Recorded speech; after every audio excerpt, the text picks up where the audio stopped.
Africa Content TV. Tafazebo. Ẹ dákun torí Ọlọ́run gbogbo tuwálé rẹ náà irọ́ náà sì ni. Ó padà dálẹ̀ gbẹ̀yìn náà ni.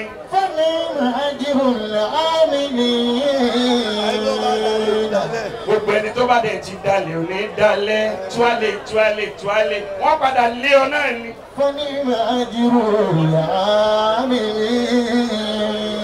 Ẹ lọ wá bí jòkó lẹ̀ sí ẹjọ́. Ẹ jẹ́ kí chairman máa rí mi báyìí. وترى الملائكة عافين من حول العرش Ọlọ́run ti ṣe. يسبحون بحمد ربهم. Ẹni tí ó bá gbà fọ́lọ́run yóò padà máa sin tọ́lọ́run dání. وقضي بينهم بالحق. Sheikh Mustapha Zego.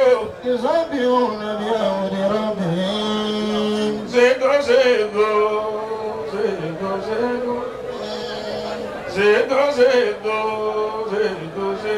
Zego.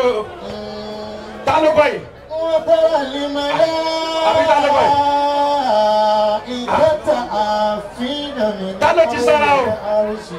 Ẹ wo gbogbo ẹ̀kẹ́ ta ló àti gbogbo ọrùn ta ló gbogbo ẹ̀ ti nípọn ta ló Zego. Ọmọ àgẹ́ ta ló yìí. وترى الملائكة عافين من حول العرش. Ẹ dákun ẹ fún mi ṣẹ́jú kan kí n tó máa lọ. يسبحون بحمد ربهم. Ibudalati innahu min Sulaymana wa innahu bismillahir rahmanir rahim. Innahu min Sulaymana wa innahu bismillahir rahmanir rahim. Gbogbo ẹni ọba máa kọ́ wọn tánjọ́ kan kó pariwo Allah. Ẹ wí dáadáa bí mo ti fẹ́ o. Gbogbo ẹni ọba máa pé níjọ́ kan gbogbo tó ń ṣe yóò padà dìtàn bá pariwo Allah. Allahu Akbar. Gbogbo ẹni ọba máa pé níjọ́ kan gbogbo àṣírí òun yóò padà tú fàyè níjọ́ kan bá pariwo Allah.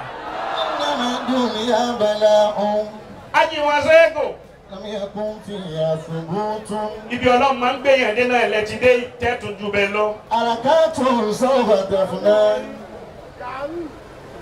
Àfihàn agbára Ọlọ́run tí ò ní tán tẹ́ fi débi tẹ́ wá yìí gbogbo tí ń jẹ́ra àánú Ọlọ́run ò ní fi yín lẹ̀.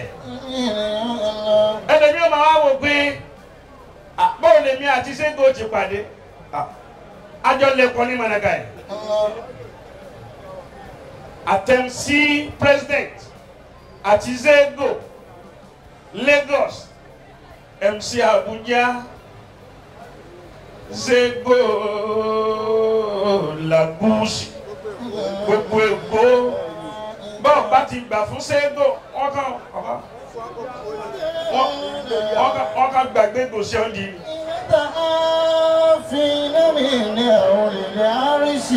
Ìṣòro rò pé o fẹ́ sọ ìgbẹ́sọ̀rọ̀ lọ́mọ ẹ̀yà. Mbọ̀ ìrìn àjò pawápọ̀ dáadáa pẹ̀lú wọn mo sì máa níyàn kó wa wọn. Nínú ẹni tó gbà fásáájú njọta ṣáájú mbẹ̀mbẹ̀ ni Haji Mustapha Zego wa. Ọlọ́run sì ṣe tá ló mbẹ̀mbẹ̀ àtẹ̀mí àti tá ló àti Zego náà lájọ wà ní Paris lọ́dún náà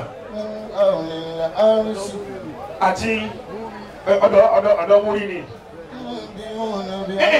Àṣemítì nìkan birikoto lójú títì èmi àti Zego nìkan àti Talo ọwọ́ náà mẹ́mẹ́.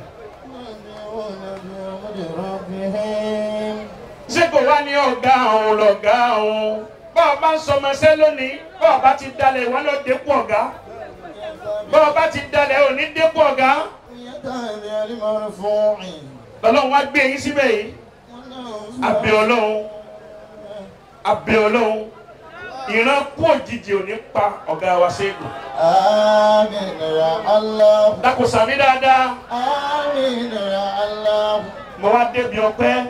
Alhamdulillah. Ọpẹ́ lọ̀rọ̀ yín já sí lónìí. Tàràlùmẹ̀láìka.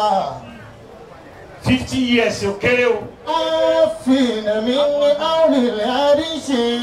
Half 100 náà kàn. Tùsàdéhùn ní àmùdírọ̀ bìí.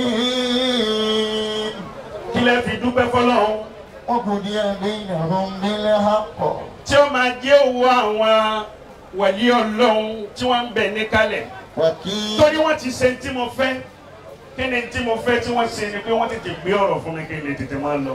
Kí lọ́nà ẹ̀múdò mi lọ. Gbogbo wa la jẹ màálù, àmọ́ gbogbo wa kọ́ la mọ̀ ọbẹ̀ lọ́wọ́ la pa màálù. Kí lọ́nà ẹ̀múdò mi lọ. Ọ̀ya. Ọmọ mi fẹ́ ẹ. Àfihàn al-amru lillahi rabbil alamin. Wa tara al-malaikata hafina min hawlil arshi. Ají wa Kúnlé wọ́n ní kí n ṣàdúrà fún chairman wa lẹ́kọ̀ọ́ Ají Zego. Wọ́n ní kí n dàgbà sí fún yín lọ́tọ̀. Ẹ dákun gbogbo jama gbogbo tí ń jẹ́ràn àpadà sí ibú ọlọ́mọdé ọba yín. Ọlọ́mọdé ọba yín láéláé. Ẹ dákun sàmì. Láti àmínà dáadáa. Ẹ bá nà káàrin sí wọn bí tí wọ́n jókòó sí yẹn. Àtẹ̀yìn àtàwọn tí ń bá ń fẹ́ yín tinútinú tọkàntọkàn. Ọlọ́run mọ́sà máa bá wa fẹ́ yín fẹ́ wọn. Ẹ pé la ilaha illallah. La ilaha illallah. Okùn méjì tá a fẹ́ wí. Okùn méjì tá a wí. Ají Kúnlé ló ní kí n ṣàdúrà náà. Ají Kúnlé ló ní kí n ṣàdúrà náà. Ẹ pé la ilaha illallah. La ilaha illallah. Ó wá kú ọyọ kan fọba kan tó dá gbogbo nǹkan pẹ̀lú ìjọ kan tí ó sì kan sí méjì. Báwa ti ń pariwo Ọlọ́run yìí wọ́n sì ń bu àwọn kan mọ́nú sàárè báyìí.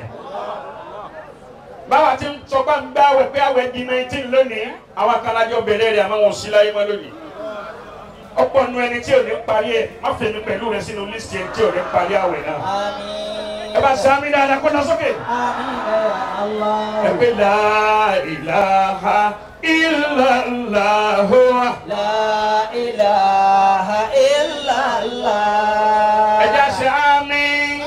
Àmín ya Allah. Ẹ jẹ́ ṣe àmín. Ají Kúnlé wọn láwọn tẹ̀ fẹ̀yìn àfà tí ó sì lọ fà torí pé ń jẹ́ àfà.